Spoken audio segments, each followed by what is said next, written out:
ప్రతి మాట మనం చాలా జాగ్రత్తగా చూడాలి. ఈ సెకండ్ హాఫ్ మాటలో చాలా జాగ్రత్తగా వినాలి. కంచె లేని కుటుంబాలు ఎలా ఉంటాయి, కంచె ఉన్న కుటుంబాలు ఎలా ఉంటాయి యోబు గారిని చూసేసాం, అయిపోయింది. రైట్. కంచె లేని కుటుంబాలు ఎలా ఉంటాయి చూద్దాం. కీర్తనల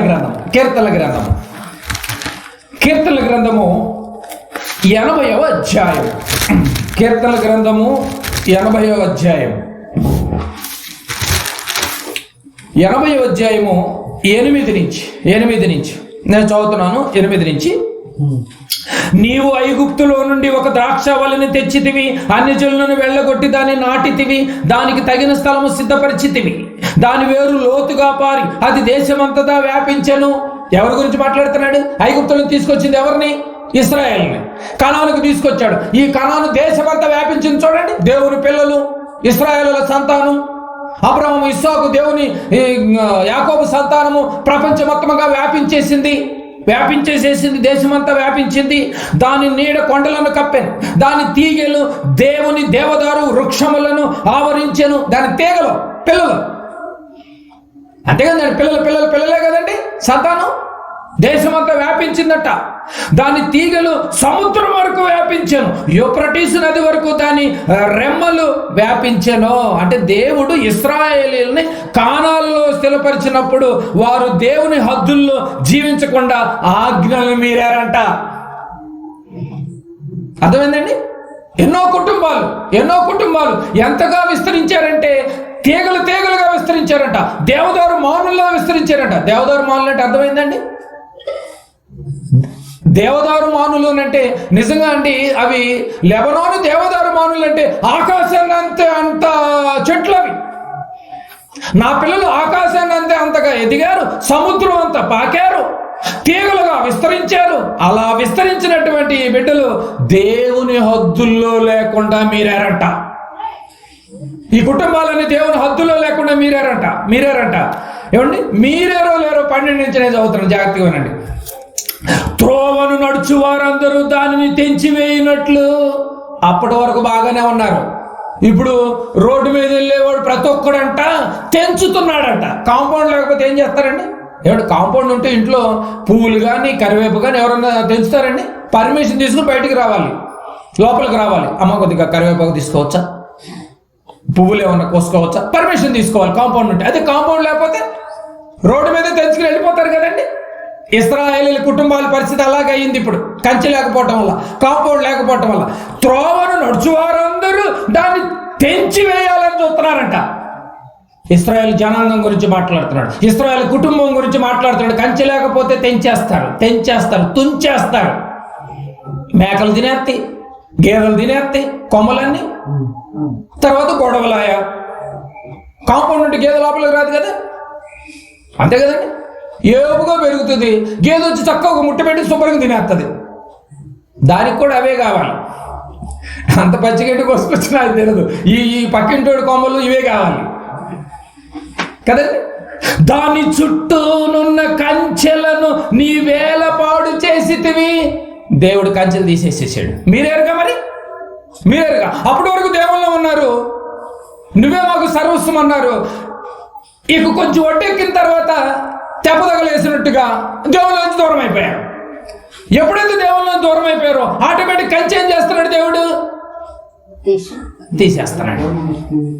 ముందు చూడండి, కంచెని వేలపాడు చేసితివి, అడవి పంది దాన్ని పెలగించుచున్నది. అడవి పందులు కూడా వచ్చేస్తాయంట లోపలికి. ఇప్పుడు మామూలు పందులు కాదు, అడవి పందుల మీద పందులు కూడా ఫోకస్ పెట్టినాయంట.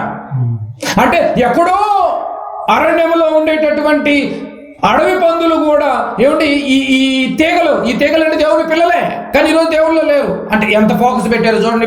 అడవి పందులు కూడా నిన్ను పెంగలించుచున్నవి, దాన్ని పొలములోని పశువులు దాన్ని తినివేయించున్నవి. పొలంలో పశువులు కూడా చేంజ్ చేస్తున్నాయంట, తినేస్తున్నాయంట.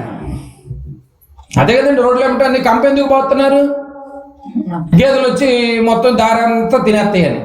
ఇప్పుడు ఇశ్రాయేల్ కుటుంబాల పరిస్థితి ఏమైపోయినాయి? అందరూ తినేసే పరిస్థితి అంట. త్రోవ నడుచు వారందరూ దాన్ని తెంచివేయినట్లు దానిని చుట్టూ ఉన్న కంచెని వేలపాడు చేసితివి. ఏమండి, ఇది ఎవరు రాసే టయానికంటే ఆసాబు గారు పైన చిన్న అక్షరాలతో ఉంది. 80వ అధ్యాయంలో పైన చిన్న అక్షరాలతో రాసి ఉంది చూడండి. ఏ కాలంలో జరిగింది ఇది? ఆసాబు గారి కాలంలో జరిగింది ఇది. ఆసాబు గారి కీర్తన ఎందుకు చూడండి. ఆసాబు గారు చూసే కాలానికి ఇశ్రాయేలీయుల మీద కంచున్నంత కాలం అద్భుతంగా వర్తిల్లారంట. ఆసాబు గారి కాలంలో అద్భుతంగా వర్తిల్లారంట. అది సముద్రం వరకు వ్యాపించిందట. దేవుడు కంచెను ఎత్తేస్తే దారిని పోయే ప్రతివాడు ఆ తీగలు తుంచేస్తాడట. ప్రతివాడు మీదకి వస్తున్నాడు, తుంచేస్తున్నాడు. అలాగే దేవుని కంచె లేని నీ కుటుంబములలో, నీ పిల్లలపై, నీ జీవితంపై ప్రతి వాడు కన్నెత్తాడు. ప్రతోడు నీ పిల్లల మీద కన్ను ఎందుకు ఎత్తున్నాడు? అందంగా ఉందనా? అర్థమైంది మీ పాయింట్? నీ పిల్లల మీద, యవన బిడ్డల మీద కన్ను ఎప్పుడు వేస్తాడో తెలుసా? దేవుని కంచె లేదన్నమాట.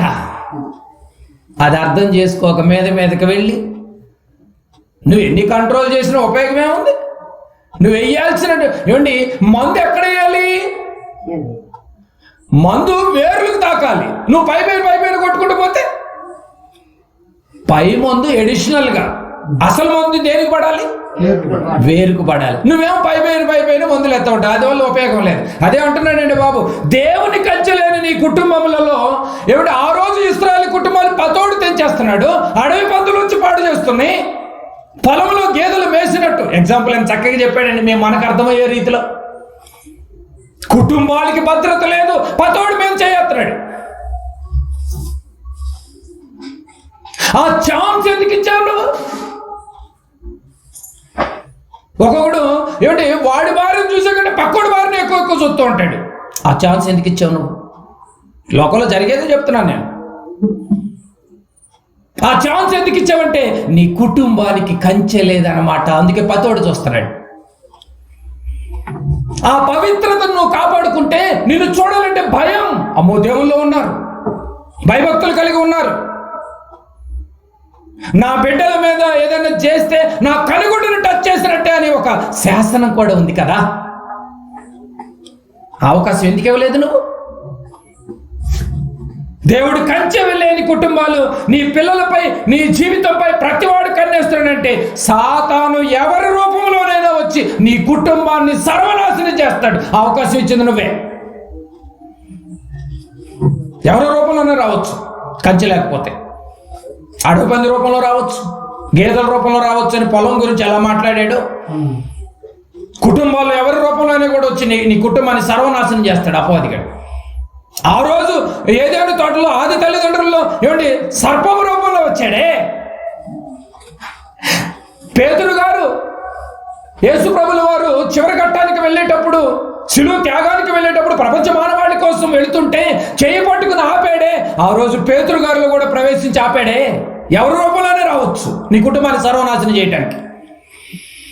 కంచె లేకపోతే చాలా డేంజర్ అండి. అన్ని సవ్యంగా జరుగుతూ ఉంటాయి, కానీ ఏం జరుగుతుందో తెలియదు అప్పటికప్పుడే. మనం అనుకుంటాం హ్యాపీగా అన్ని జరిగిపోతున్నాయిలే, 3 పూలు 6 కాయలుగా ఉన్నాయని అనుకుంటున్నావేమో బిడ్డ. జాగ్రత్త, జాగ్రత్త. కంచె లేకుండా బతికిన వాడు భద్రత లేనివాడు. బాగా గమనించాలి. కీడు చేయడానికి అపవాది బయలుదేరుతున్నాడు. అందుకే సంచరిస్తున్నాడు అని యోబు గ్రంథంలో చదివాం కదండి. ఎవరికి కీడు చేద్దామని బయలుదేరుతూ అందరికీ కీడు చేసుకుంటూ వచ్చాడు. దేవుళ్ళు లేకుండా, కంచె లేకుండా. యోబు గారి దగ్గరికి వచ్చి కీడు చేయలేకపోతున్నాడు. కంచె తీస్తే కీడు చేయొచ్చు. చేశాడండి. కంచె తీసి చూడు ఒకసారి అన్నాడు. తీసి చూశాడు, మొత్తం సర్వనాశనం చేశాడే లేదా అంటే కంచె లేని కుటుంబాలు నాశనం అయిపోతాయి అన్నమాట. ఎతకో మీరు నమ్మినా నమ్మకపోయినా దేవుని కంచె లేని కుటుంబాలు ఎదగవు ఆత్మీయంగా. సమాధానం లేని కుటుంబాలుగా, శాంతి లేని కుటుంబాలుగా, ఎప్పుడు టెన్షన్తో ఉన్న కుటుంబాలుగానే ఉంటే అదే గుర్తు నీ కుటుంబానికి కంచె లేదు. ఒకడు లక్షలు సంపాదిస్తూ ఉంటాడు కానీ ఎప్పుడు టెన్షన్గానే ఉంటాడు. ఒకడు కోట్లు సంపాదిస్తూ ఉంటాడు, పట్టెడు అన్నం వెళ్ళాడు. కంచె కంచె లేని కుటుంబాలు ఎప్పుడు టెన్షన్తోనే ఉంటాయి. కంచె లేని కుటుంబం ఎంతగా దిగజారుద్దంటే నీ పిల్లలు పాడైపోతున్నారు అంటే, చెడిపోతున్నారంటే కారణం ఏంటో తెలుసా? ఎవరో చెడగొడుతున్నారని నువ్వు అనుకుంటావు. కాదు, ముందు నీ కొంపకు కంచె లేదని అర్థం చేసుకోవాలి. కొంపకు కంచె లేదు కాబట్టి పిల్లలు పాడైపోతారు. కంచె అంటే మీరు మళ్ళీ కాంపౌండ్, మీ ఇంటి కాంపౌండ్ ఉందని ఇది అడగండి.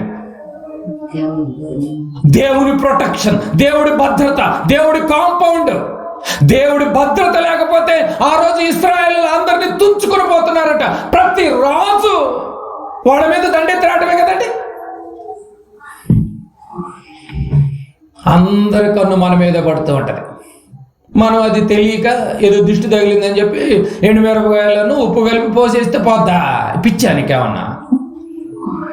ఇంక దేవుడు ఎందుకు, బైబిల్ ఎందుకు? దేవుని కంచె వేయబడిందా? తీసేస్తే పరిస్థితి ఏంటో ఒకసారి నువ్వు గమనించు. ఫస్ట్ నీ కొంపకు కంచె లేదు, అందుకే కుటుంబం ఎదగట్లేదా ఆత్మీయంగా. అందుకే యథార్థతను కోల్పోయాడు. అందుకే నీ చూపులు బాగోలేదు, నీ నడక బాగోలేదు, నీ ఉద్దేశాలు బాగోలేదు, నీ క్యారెక్టర్ బాగోలేదు. కాపాడుకో ఈ రోజు నుంచైనా. నీకు కంచె లేకుండా పోయింది నీ కుటుంబం. బాగా గమనించుకో. ఫస్ట్ నీలో క్యారెక్టర్ రాలేదు. నీ పిల్లలకు మంచి క్యారెక్టర్ నేర్పించాలన్న ఆలోచనే నీకు లేదా. నీ క్యారెక్టర్ లేదు, నీ పిల్లలకు మంచి క్యారెక్టర్ నువ్వేమి నేర్పిస్తావు? అందుకే కంచె వేసుకోండి ఫస్ట్. నీ కుటుంబానికి దేవుని కంచె ఉందా అని అడుగుతున్నాడు. చాలా మంది మాకేంటి, ఏదైనా సడన్ గా ఏదైనా హెల్త్ ఇష్యూస్ వచ్చినాయన్నా మా దగ్గర హెల్త్ కార్డులు ఉన్నాయి, 10 లక్షలు. ఈ మధ్య అన్ని టర్మ్ పాలసీలు, టర్మ్ ఇన్సూరెన్స్లు కట్టుకుంటున్నారు కదండి. కోటి రూపాయలైనా వాడేస్తాడండి, ఇబ్బంది లేదు, మేము టర్మ్ పాలసీ కట్టుకున్నాం. ఏ రోగానైనా కూడా మేము హాస్పిటల్కి వాడే కట్టుకుంటాడు, మాకు అనవసరం లేదు, ఇన్సూరెన్స్ ద్వారా క్లెయిమ్ అవుతుంది అని అనుకుంటున్నావేమో.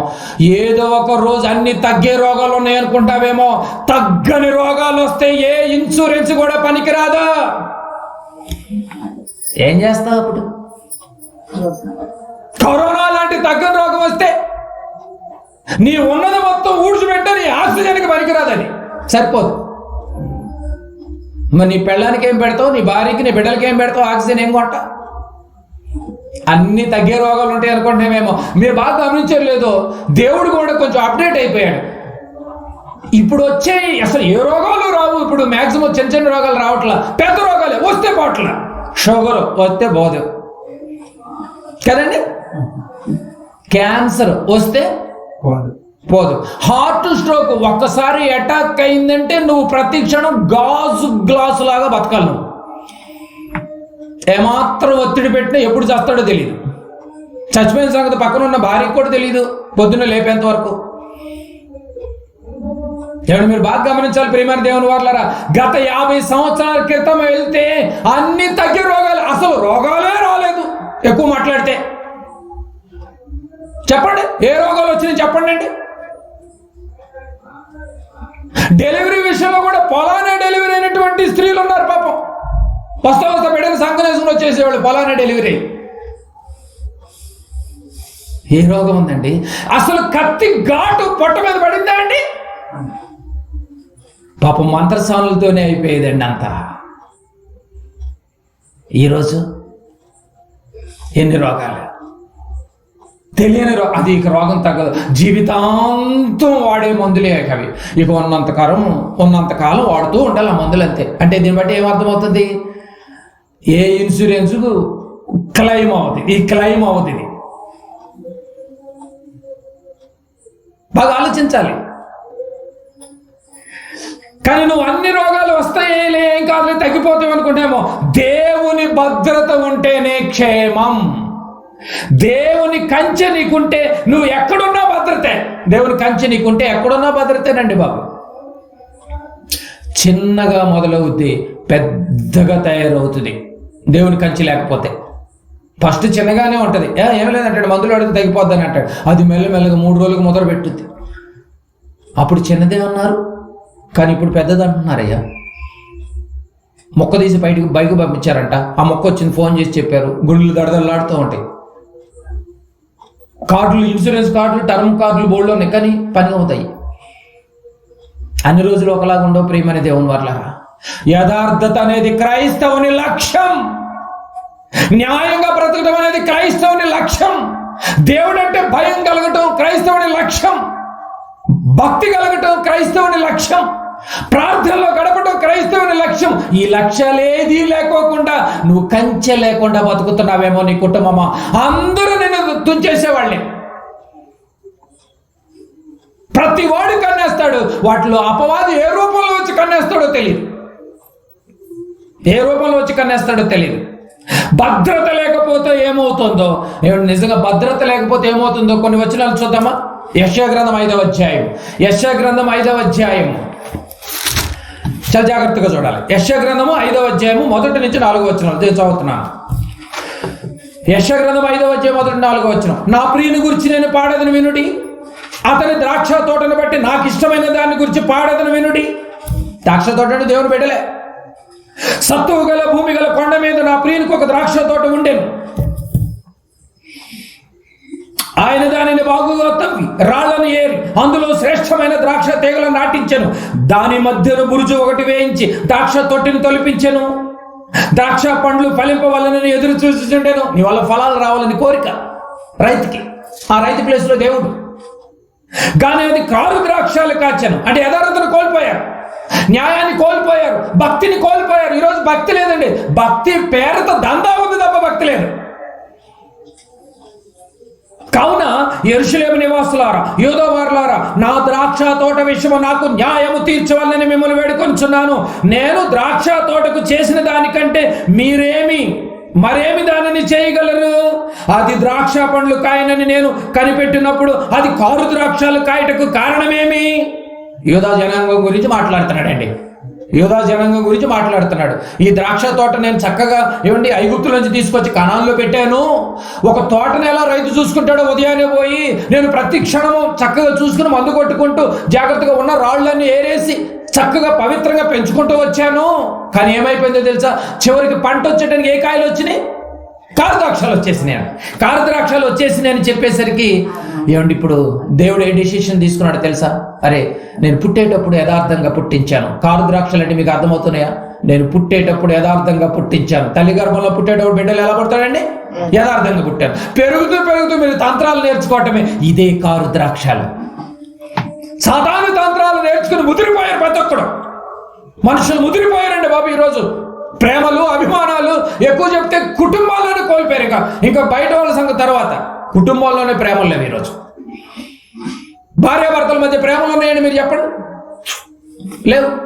ఆ రోజు వాళ్ళు కాబట్టి సమాజం ముందు పరువు పోద్దని చెప్పేసి బిడ్డలు ఉన్నారని చెప్పి కాపురాలు చేస్తున్నారు. కానీ ఈ రోజు వాళ్ళు అయితే డైరెక్ట్గా డైవర్స్.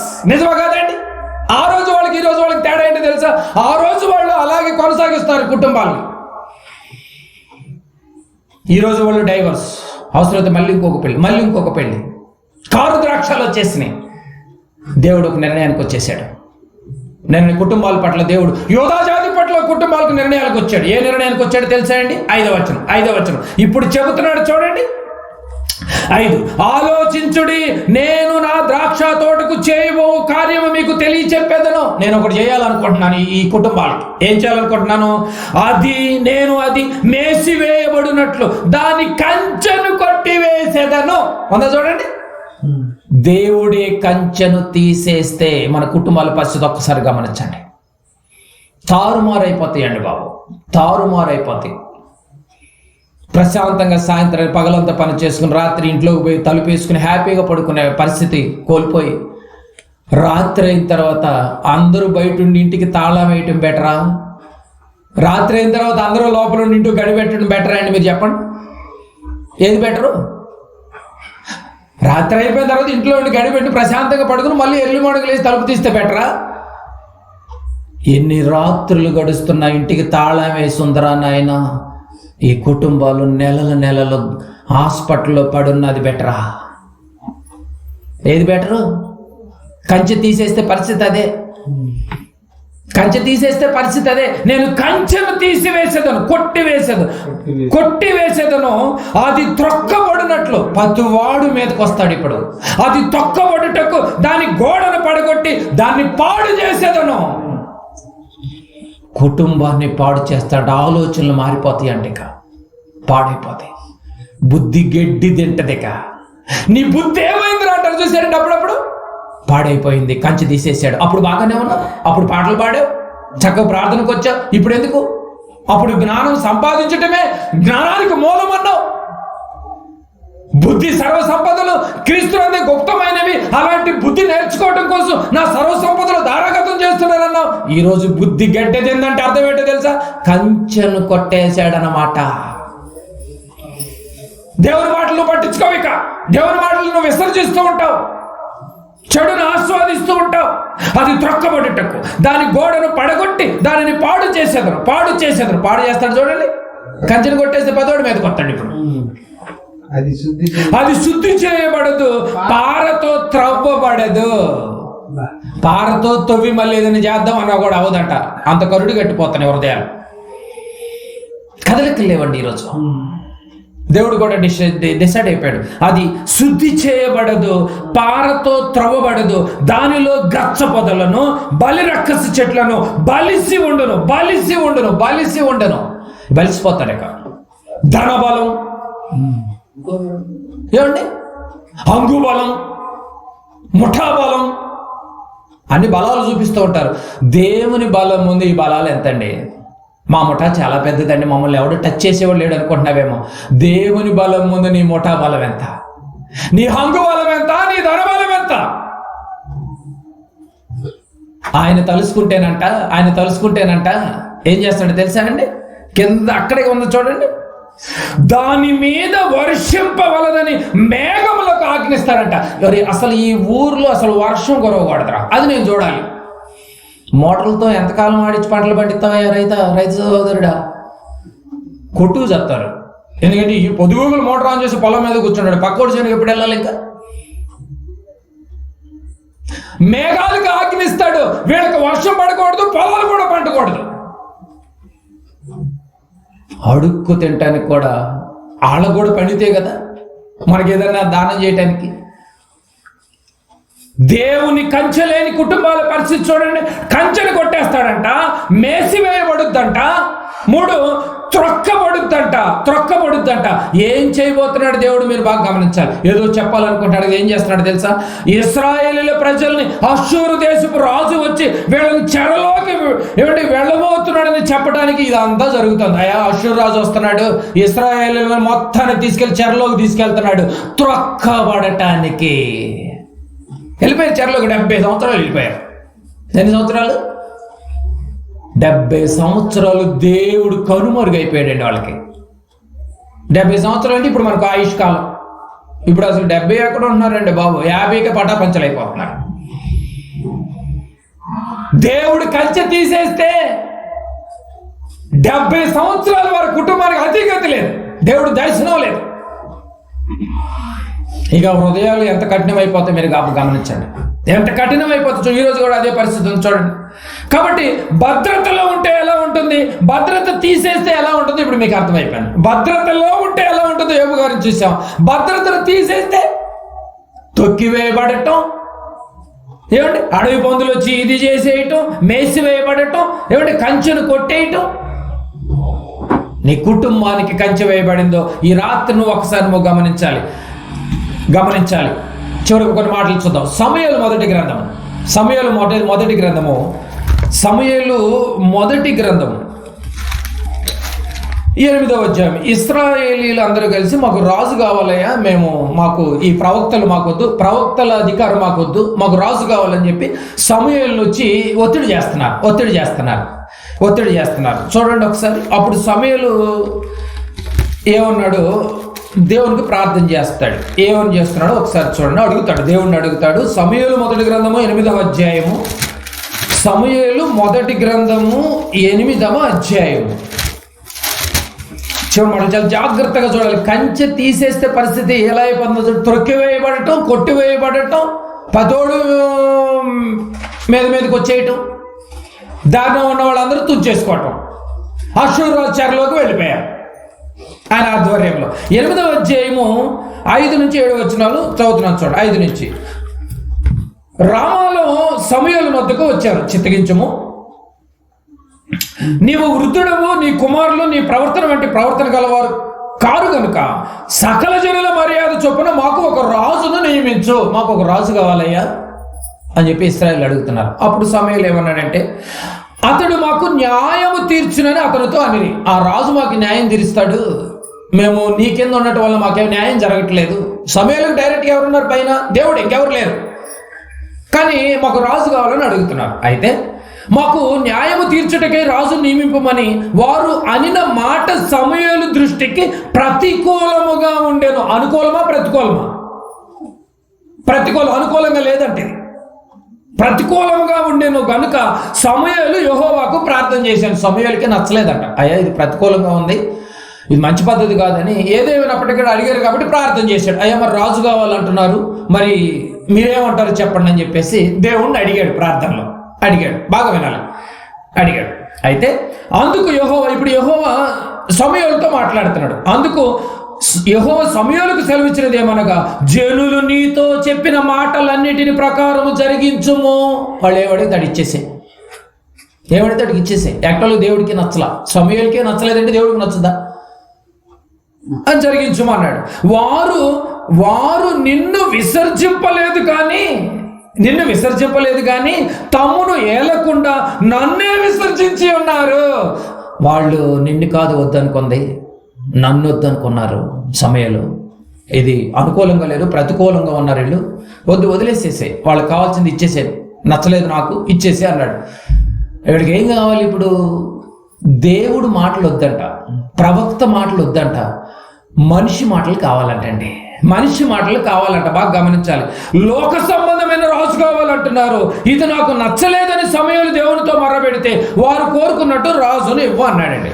మీరు కావాలని హృదయపూర్వకంగా అడిగారంటే వ్యక్తిత్వాన్ని పోగొట్టుకుంటుంటే, ఇక్కడ మీరు కావాలని అడిగారు, దేవుణ్ణి వద్దన్నారు, దేవుని ఏలుబడి వద్దన్నారు, మనిషి ఏలుబడి కావాలన్నారు. రాజు అంటే మనిషి కదండి, మనిషి ఏలుబడి కావాలనుకున్నారు. అయితే కంచెను కొట్టేస్తున్నాను, తీసి అన్నాడట. వాళ్ళకి ప్రొటెక్షన్ ఉండదు, పంపించేసి అన్నాడు. ఈ రోజు కూడా అదే జరుగుతుంది చూడండి. దేవుని వాక్యము, దేవుని ఆజ్ఞలు మాకొద్దు. సంఘం పేరట సంఘ పెద్దలు, ముఠా పెద్దలు, ఆచారాలు, పారంపర్య ఆచారాలు, స్క్రిప్ట్లు, ఈ ఆలోచనలో పడిపోయి దేవుని ఆజ్ఞను బొత్తిగా ఈ రోజు తీసేశారు. ఆ రోజు కూడా ఇశ్రాయేలు రాజుని అడిగారు కానీ దేవుని మాటలు వద్దనుకున్నారు. ఆటోమేటిక్గా కంచె లేపేశాడని అర్థం చేసుకోవాలి మీరు. కంచె లేదు ఆ సంఘాలకి, కంచె లేదండి బాబు, కంచె లేదు. కంచెను తీసేస్తే ఏమిటి? దారిని పోయే ప్రతివాడు తీగలను తుంచేసినట్టు, పశువు వచ్చి మేసినట్టుగా, అడవి పంది వచ్చేసి దాన్ని తవ్వినట్టుగా. దేవునికి నచ్చితే నీ కుటుంబానికి భద్రత ఉంటుంది. బాగా గమనించండి మీరు.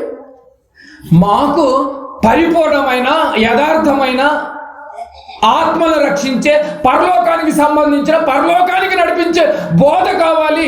ఎలాంటి సేవకుడు వచ్చినా మాకు పర్లేదు, మాకు పరిపూర్ణమైన ఆత్మను రక్షించే వాక్యమే కావాలని సంఘంలో ఓటింగ్ జరుగుతుందా?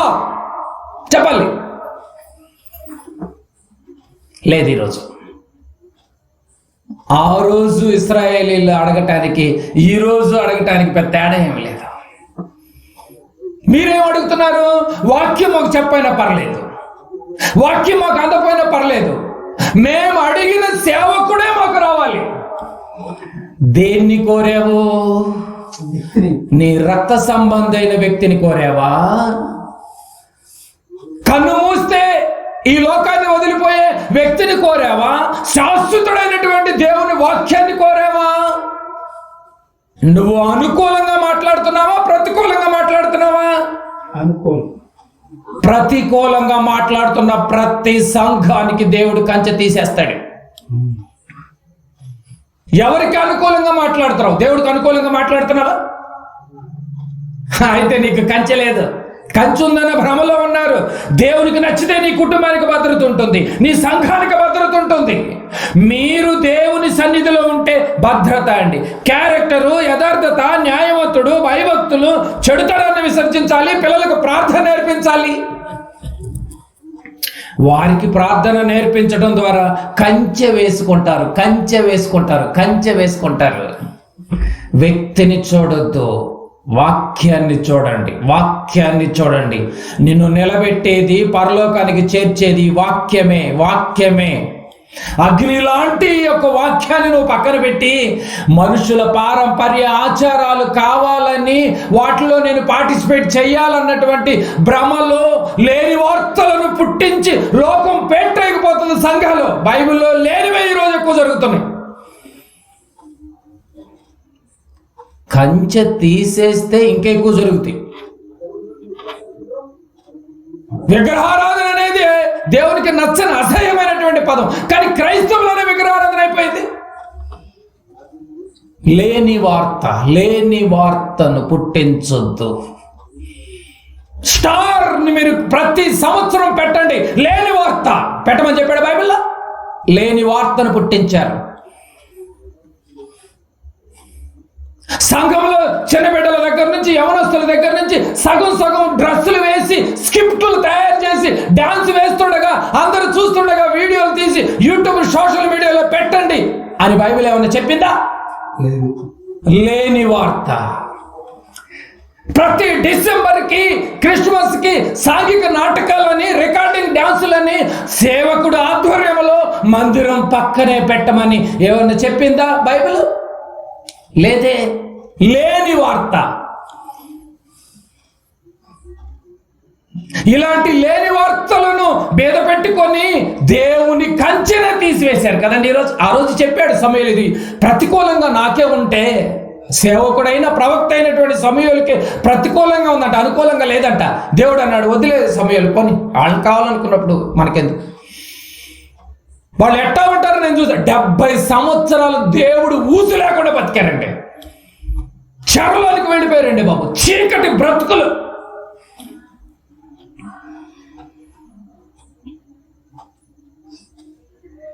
ఒక్కసారి మీరు ఆలోచించాలి. దేవుడు వద్దనుకుంటే, దేవుడు కంచెను తీసేస్తే మనుషుల పారంపర్య ఆచారాలకే నువ్వు సరెండర్ అవుతావు అన్నమాట. ఒక్కసారి నువ్వు ఈ రాత్రి బాగా గమనించాలి. నీ క్యారెక్టర్ విషయంలో జాగ్రత్త. కంచె లేకపోతే కుటుంబం ఏమైపోద్ది? పతనమైపోద్ది. మేసి వేయబడుతుంది, తొక్కి వేయబడుతుంది, లాగి వేయబడుతుంది. ఎన్ని అర్థాలు ఏంటండి? పతనం అయిపోతుందని అర్థం, పతనం అయిపోతుంది అర్థం. అనేక మందికి ఆహారంగా మారిపోతారు మీ పిల్లలు. యవనానికి వచ్చినటువంటి బిడ్డలు అనేక మందికి ఆహారంగా మారిపోతారు. వివాహం అనే విషయంలో ఘనమైనది. ఇద్దరు కలిసేటప్పుడు ఆ పానుపు గదిలో పవిత్రంగా, యథార్థంగా ఏ శరీరము, పురుషుడు మరొక స్త్రీతో, స్త్రీ మరొక పురుషుడితో కలుపుకోకుండా ఆ రోజు ఆ యొక్క పానుపు గదిలో హ్యాపీగా గడపాల్సినటువంటి రోజున అనేక మందికి ఆహారంగా మారి ఎంగిలి పడ్డ వివాహాలుగా మారిపోతాయి దేవుడు కంచె తీసేస్తే.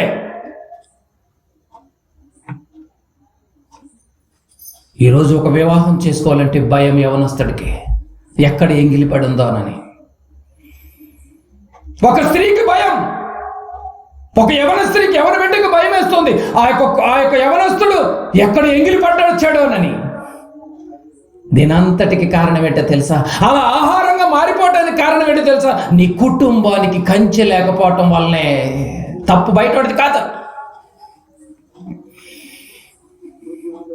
ఉందా నీ కుటుంబానికి కంచె? చివరిగా ఒక మాట చూద్దాం. కీర్తన గ్రంథము. ఇంత చెప్పిన మానవ జీవితానికి నాశనం అయ్యింది. నాశనం వచ్చేది కూడా, మానవ జీవితానికి నాశనం వచ్చేది కూడా ఏ టైంలోనో తెలుసా? అరుణోదయంలోనే. మనిషి మ్యాక్సిమం చచ్చిపోయేది ఏ టైంలో? అరుణోదయమున, అంటే ఉదయకాలంలోనే లేపేస్తాడు. కీర్తన గ్రంథము 101వ అధ్యాయం. ఎప్పటికైనా మారదాం ప్రియమైన దేవుని వారలారా, ఎప్పటికైనా మారదాం. కీర్తన గ్రంథము 101. యోబు గారు అరుణోదయమున లేచి ఎందుకు లేచాడు అర్థమవుతుందా? సెటిల్మెంట్లు చేసేది ఎప్పుడు? అరుణోదయంలో దేవుడు సెటిల్మెంట్లో అరుణోదయంలో లేస్తాడు, వేకుజాములో లేపేస్తాడు. రాత్రంతా బలాదురుగా తిరిగి వస్తాం కదండి, పడుకుంటాం. ఇటు తెల్లారి మళ్ళీ సూర్యుని చూడనివ్వడు. తెల్లారిపాటికి ఏం చేయాలి? క్లోజ్ చేయాలి. ఈ రాత్రి క్లోజ్ చేయాలి, వేకుజామునే క్లోజ్ చేయాలి. ఆయన కూడా అరుణోదయంలోనే మొదలు పెడుతున్నాడట. ఆ విషయం ఏబు గారు అప్పుడే పసిగట్టేశాడు. కీర్తన గ్రంథం ఒకసారి చూడండి. మానవ జీవితాల మీదకి నాశనం వచ్చేది కూడా అరుణోదయమే. కీర్తన గ్రంథము మనం అనుకుంటాం చాలా హ్యాపీగా పడుకుంటాం, రాత్రి చక్కగా హ్యాపీగా మనం పొద్దున్న లేసి అది ఇచ్చేద్దాం అని అనుకుంటాం, కానీ మళ్ళీ సూర్యుని చూడనివ్వడం. కీర్తన గ్రంథము 101వ అధ్యాయము 8వ వచనం. 101:8 చూడండి.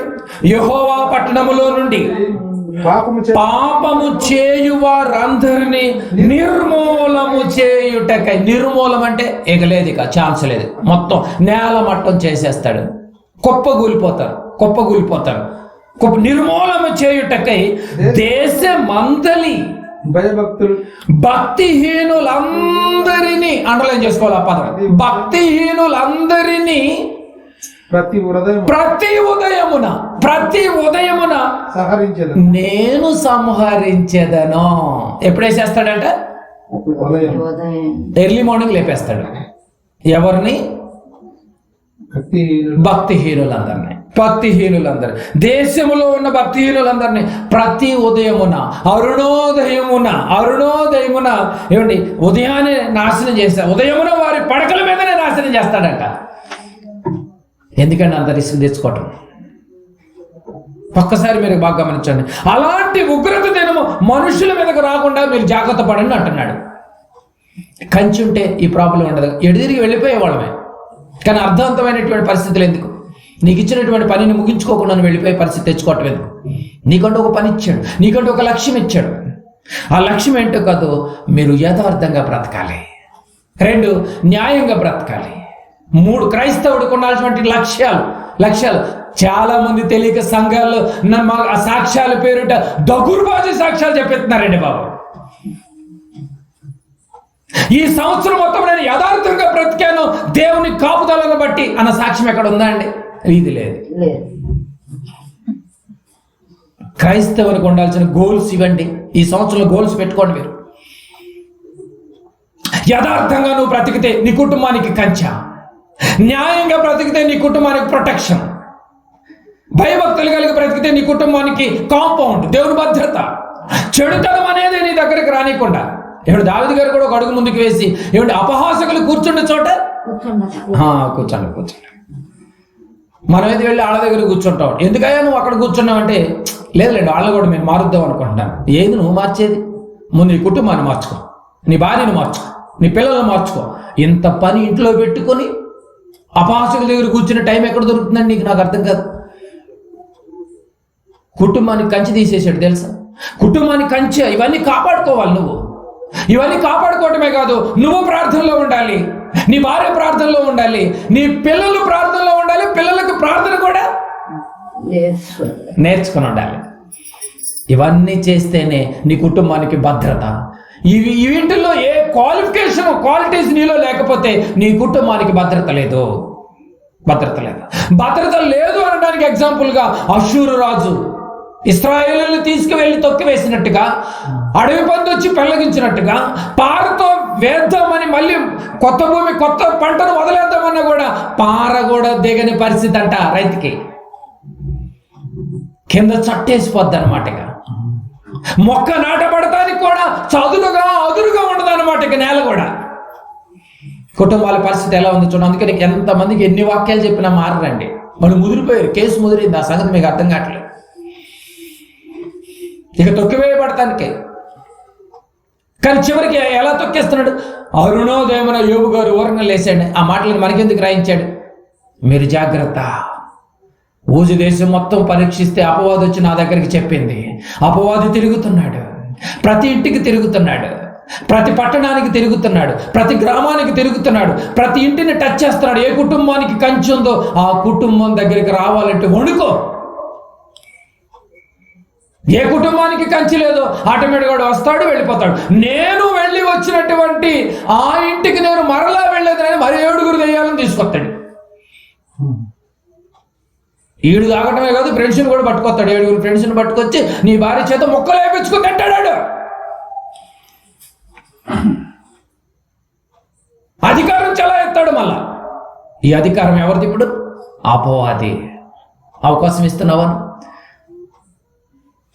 నిన్ను చూసి నీ పిల్లల్ని నంచుకోవడానికి ఇంకేదైనా తెమ్మని చెప్తావు. వాడు మెల్లగా గ్లాసు పట్టుకుని తయారవుతాడు. ఏం కాదులే వేసుకో అని చెప్పి నాన్నే దగ్గరుండి పోపిస్తాడు ఒక చొక్క. నిజమండి, కుటుంబాలు పాడైపోతున్నాయి.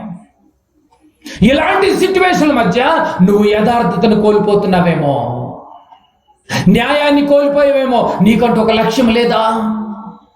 నేనెందుకు నా భార్యలకు 3 ముళ్ళు వేసి తాళి కట్టానో ఒక లక్ష్యం లేదా? పవిత్రంగా పెంచుకోవాలి, భద్రత చేసుకోవాలి, పిల్లలకు వాక్యాన్ని నేర్పించాలని, ఆ పసిగుడ్డు లాంటి బిడ్డలు నీ గర్భాన పుడితే ఆ బిడ్డలకు ప్రార్థన నేర్పించాలన్న లక్ష్యం.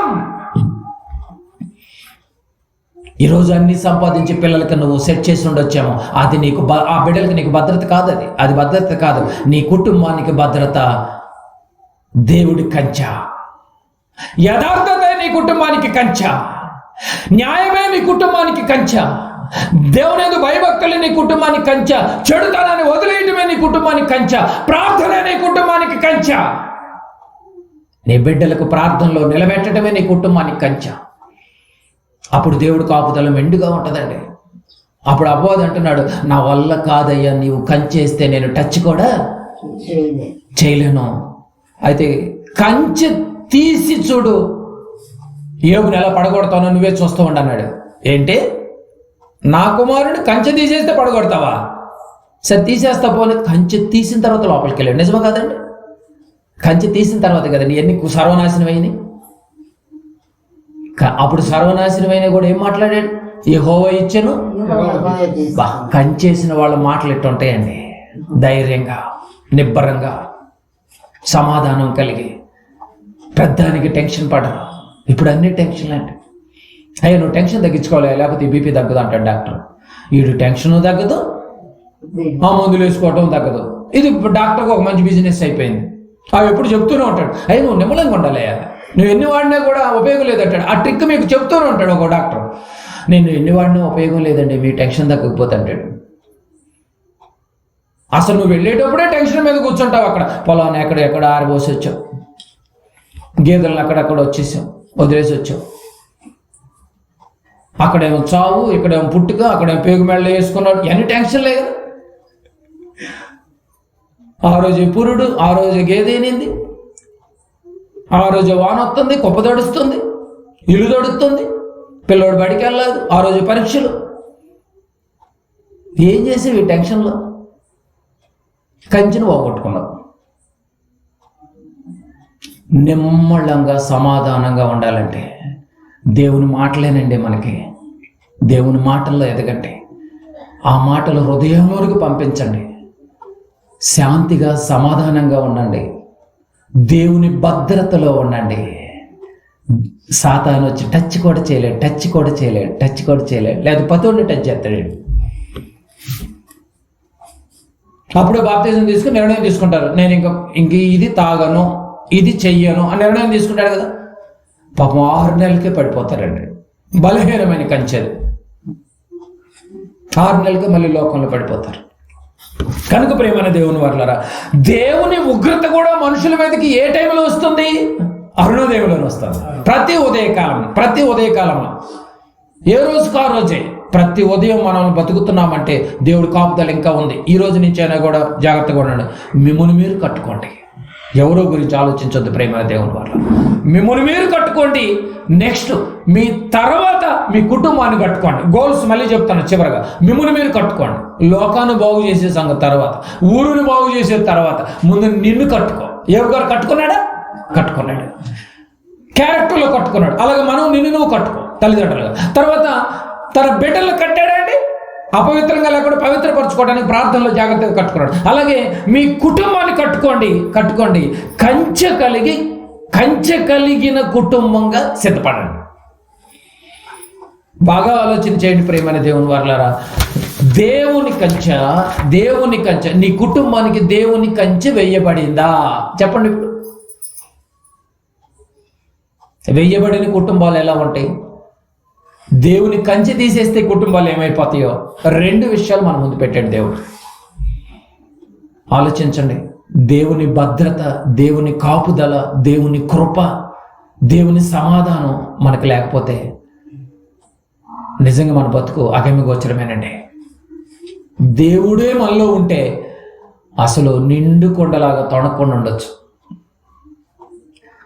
దేవుని కంచె వేయబడిన కుటుంబంగా మిగిలిపోతారా, అపవాది వేయబడిన కంచెలాగా మీరు మిగిలిపోతే నాశనం. ప్రతి ఉదయం వారిని నిర్మూలము చేసేదను, నేను వారిని సంహరించేదను. సంహరించటం అంటే సంహరణ, లేపేస్తాడు. దేవుని కంచె వేయబడిన కుటుంబం, కాపాడుకున్న కుటుంబం, భద్రత కలిగిన కుటుంబం విశ్వాసుల జాబితాలోనికి వెళ్ళిపోతారు. హెబ్రీ పత్రికలో చెప్పినట్టుగా దేవుని కంచె లేని కుటుంబము, ధనవంతుడు ఎక్కడికి వెళ్ళాడు? నరకానికి వెళ్ళాడు, వేదన పొందే స్థలానికి వెళ్ళాడు. అక్కడికి వెళ్ళి జీవితాంతం మగ్గిపోతారో నిర్ణయం మీ చేతుల్లోనే పెడుతున్నాను. బాగా ఆలోచించేయండి. కుటుంబంలో అందరూ జాగ్రత్తగా ఉండండి. అందరూ బాగుండాలి, అందరూ నేను ఉండాలి అన్నది ఆటోవాడి కొటేషన్ అయితే, దేవుడు అంటున్నాడు అందరి కుటుంబాలకి కంచె ఉండాలి, ఆ కంచె కలిగిన కుటుంబాలతో నేను ఉండాలని దేవుడి కోరిక. దేవుడు నీతో ఉండాలంటే నీ కుటుంబానికి కంచె ఉండాలి. అప్పుడు దేవుడు ప్రొటెక్షన్గా చూస్తాడు. ఈ రోజు నుంచి ఒక మంచి నిర్ణయం తీసుకోండి. దేవుని చిత్తమైతే, దేవుడు యొక్క రాకడ ఆలస్యమైతే ఈ నెలలో మళ్ళీ మనకి ఒక 3 రోజులు సదస్సులు ఏర్పాటు చేయాలని ప్లాన్ చేస్తున్నాం. వాటి గురించి ప్రార్థనలు పెట్టండి. ఇంకా ఎన్నో విలువైనటువంటి మాటలు, కుటుంబానికి సంబంధించినటువంటి మాటలు, ఆత్మకు సంబంధించిన మాటలు, సంఘానికి సంబంధించినటువంటి మాటలు, మళ్ళీ తిరిగి దేవుని యొక్క వాక్కులతో మనందరం ఆయత్తపడదాం, సిద్ధపడదాం, దేవుని కంచె వేసిన కుటుంబాలుగా మార్చుకుందాం. యోబు గారు లాంటి ఒక స్టాండర్డ్ వ్యక్తిగతమైనటువంటి క్యారెక్టర్ కలిగినటువంటి వారిగా మనం బ్రతుకుతాం. నీ క్యారెక్టరే నీకు కంచె. ఆలోచించండి. యేసుప్రభుల వారు 33.5 సంవత్సరాలు క్యారెక్టర్ కలిగి బ్రతికాడు. క్యారెక్టర్ ఎక్కడ కూడా మిస్బిహేవ్ చేయలేదు. క్యారెక్టర్ కలిగి ఈయన నోట ఏ కపటమును నాకు కనపడలేదని ఒక గవర్నర్ ద్వారా సాక్ష్యాన్ని పొందాడు కదండి. కానీ ఈరోజు మనం ఇలాంటి సాక్ష్యాన్ని పొందుతున్నాం. అయితే నీ కుటుంబానికి కంచె లేనంటే జాగ్రత్త. కుటుంబం రాత్రి మీరు ఇంటికి వెళ్ళి బాగా ఆలోచించు. నీ భార్య ముఖాన్ని ఒకసారి నువ్వు చూడు. కన్ను మూస్తే నాశనానికి వెళ్ళిపోతారు. నీ భర్త ముఖాన్ని ఒకసారి చూడు. నీ గర్భాన్ని పుట్టినటువంటి ఆ పసికందులు ఈరోజు పెద్దవాళ్ళు అయిపోయారు. వాళ్ళు కన్ను మూస్తే ఎక్కడికి వెళ్ళిపోతారు? ప్రార్థనలు నేర్చుకోకుండానే కన్ను మూస్తున్నారేమో, బాప్తిసం తీసుకోకుండానే కన్ను మూస్తున్నారేమో, తీసుకుని దేవుల్లో కొనసాగకుండానే కన్ను మూస్తున్నారేమో, యథార్థతను కోల్పోయారేమో. పుట్టేటప్పుడు నేను యథార్థంగా ఎలా పుట్టించానో మళ్ళీ తిరిగి వచ్చేటప్పుడు కూడా నా దగ్గరికి యథార్థంగానే రావాలి అని అందరినీ పిలుస్తున్నాను. నరులారా తిరిగి రండి అంటే నేను యథార్థంగా పుట్టించాను, మళ్ళీ మీరు యథార్థంగానే తిరిగి రండి. ఎంత మంచి ఆహ్వానం. మరి మేము యథార్థతను కోల్పోయాం కదా, మరి మా పరిస్థితి ఏంటంటే, అయితే పంపించాను కదా 2000 సంవత్సరాల క్రితం నా కుమారుణ్ణి. కోల్పోయిన యథార్థతను మళ్ళీ బాప్తిసం ద్వారా నా కుమారుని రక్తములో కడిగించి మళ్ళీ మిమ్మల్ని యథార్థతను చేశాను కదా. కాపాడుకోండి, ప్రాబ్లం ఏం లేదు. కాపాడుకోండి, భద్రపరచుకోండి, ఆయన పాదాల మీద పడండి, సమ్మతించండి, సహకరించండి, అనుకూలంగా బ్రతకండి. ఏదేమైనప్పటికీ కూడా కుటుంబాలకి దేవుని కంచె అవసరం, అత్యవసరం. ఎప్పుడు దీపం మారిపోద్దో తెలియదు. దీపం ఉండగానే మనము ఇల్లు చక్కబెట్టుకోవాలి. ఏ ఇల్లు? యథార్థత, హృదయంలో యథార్థత అనే ఇంటిని, న్యాయమైనటువంటి పద్ధతిని, భయభక్తులు కలిగే విధానాన్ని, చెడుతనాన్ని వదిలేద్దాం. మంచి నిర్ణయం తీసుకోండి. కళ్ళు మూసుకొని ప్రార్థన చేసుకుందాం. ప్రేమ నమ్మకం కలిగిన మా పరలోకపు తండ్రి, ఘనమైన దేవ, మీ పాదాలకు వందనాలు చెల్లించుకుంటున్నాము నాయన. ఇంత మంచి మాటలు, విలువైనటువంటి మాటలు, మా కుటుంబాన్ని దగ్గర చేసేటటువంటి మాటలు. ప్రపంచంలో ఎన్నో కుటుంబాలు ఉన్నప్పటికీ కూడా అపవాది ఎన్నో కుటుంబాలు సంచరించింది. ఏ కుటుంబానికి మీ కంచె లేదంట నాయన. కానీ ఉజిదేశం మొత్తం పరిశీలిస్తే యోబు గారి కుటుంబమే కంచె వేయబడిన కుటుంబంగా ఉంటే ఆశ్చర్యానికి గురై మీ దగ్గరకు వచ్చి అడిగేంత వరకు మాకు తెలియలేదు నాయన. అపవాది కూడా ప్రతి కుటుంబాన్ని టచ్ చేస్తుందని పరిశీలిస్తే మా కుటుంబాల్లో యథార్థతను ఒకవేళ కోల్పోయేమేమో, న్యాయాన్ని కోల్పోమేమో, భక్తిని కోల్పోయేమో, భయాన్ని కోల్పోయేమో, మీ పట్ల చెడుతనములు ఇంకా మగ్గిపోతున్నామేమో. అయితే మేము మా కుటుంబానికి కంచి తీసివేశారని మాకు అర్థమవుతుంది నాయన. మా గర్భాన పుట్టినటువంటి బిడ్డలు ప్రార్థనలో ఎదగటం లేదేమో నాయన, అయితే కంచి తీసివేశారని మాకు అర్థమవుతుంది. కానీ యోబు గారు అలా పెట్టలేదు. క్యారెక్టర్ కాపాడుకున్నాడు, వ్యక్తిగతాన్ని కాపాడుకున్నాడు, బిడ్డలను కాపాడుకున్నాడు, ప్రార్థనా శక్తిలో గడిపాడు నాయన. మీకు అంటుకట్టినటువంటి ఫలభరితమైనటువంటి జీవితాన్ని బ్రతికాడు యోబు గారి కుటుంబం. తిరిగి 100 రెట్లు మళ్ళీ పొందుకున్నాడు, 2 రెట్లు పొందుకున్నాడు నాయన. అలాగే నాయన, కంచెలేని కుటుంబాలు ఇశ్రాయేలుల జీవితాలను ఒక్కసారి పరిశీలిస్తే తొక్కివేయబడ్డారు, అణగదొక్కబడ్డారు, పెరికివేయబడ్డారు, కంచి తీసివేయబడ్డారు నాయన. యథార్థంగా ఉండాల్సిన బిడ్డలు కారు దాక్షాలు కాశారు అని దేవుడు నిజంగా మీరు మరి ముఖ్యంగా ఒక బిడ్డల గురించి ఎంతగానో వేదన చెందుతున్నారు తండ్రి. ఈ వేదనతో కూడుకున్నటువంటి మాటలు మా హృదయాన్ని తాకాయి. ఈ హృదయాల్లో మళ్ళీ కోల్పోయిన యథార్థతను, కోల్పోయిన న్యాయాన్ని, కోల్పోయిన భక్తిని, కోల్పోయిన భయాన్ని మళ్ళీ తిరిగి మేము సంపాదించుకోవటానికి, ఆ యొక్క భక్తిని మళ్ళీ మేము కైవసం చేసుకోవటానికి మీ సన్నిధి కావాలి, మీ అవసరం కావాలి నాయన. ఊపిరి ఉన్నంత వరకు మీ అవసరం మాకు అత్యవసరం తండ్రి. ఎందుకంటే ఈ ఊపిరే మీది నాయన. ఊపిరిపోయిన తర్వాత మేము ఏమి చేయలేము. బతుకున్నప్పుడే మేము ఏదైనా చేయాలి. అలా చేయటానికి బిడ్డలు మంచి నిర్ణయం తీసుకుని వెళ్తున్నారు. తలొచ్చిన బిడ్డలందరి కుటుంబాలను ప్రత్యేకంగా మీరు జ్ఞాపకం చేసుకోండి. దూరమైన బిడ్డలను దగ్గరకు చేర్చండి. కుటుంబంలో గర్భాన్ని పుట్టినటువంటి బిడ్డలకి మీ యొక్క పవిత్రమైన యథార్థమైనటువంటి ప్రార్థనల బిడ్డలకు నేర్పించే కృపనికి ఎక్కువగా ప్రసాదింపచేయండి. మీరే మహిమ, ఘనత, ప్రభావాలు మీ ప్రియకుమారుడు పని మొత్తం కంప్లీట్ చేసి యథార్థతను కాపాడుకుని, న్యాయాన్ని కాపాడుకుని మీ దగ్గర ఉన్న మహిమను ఎలా అడిగాడో, ఎలా రిక్వెస్ట్ ప్రార్థనలో ఎలా అడిగారో అలాంటి గొప్పదైనటువంటి మహదేశ్వరైన మా అందరికీ కూడా మీ సహాయాన్ని అర్థిస్తూ కోరుకుంటూ మా ప్రభువును ప్రియరక్షకుడైన యేసుక్రీస్తు నామపెట్టక ప్రార్థన సమర్పించి అడిగి పెట్టుకుంటున్నాం తండ్రి. ఆమేన్. మనందరి తండ్రి అయినటువంటి దేవుని ప్రేమ, కుమారుడైనటువంటి యేసుక్రీస్తు కృప, పరిశుద్ధాత్మ దేవుని యొక్క నిత్య సహవాసం మనకును లోకంలో ఉన్నటువంటి సకల పరిశుద్ధులైన కుటుంబాలకి తోడేండి నడిపించును గాక. ఆమేన్. ఆమేన్.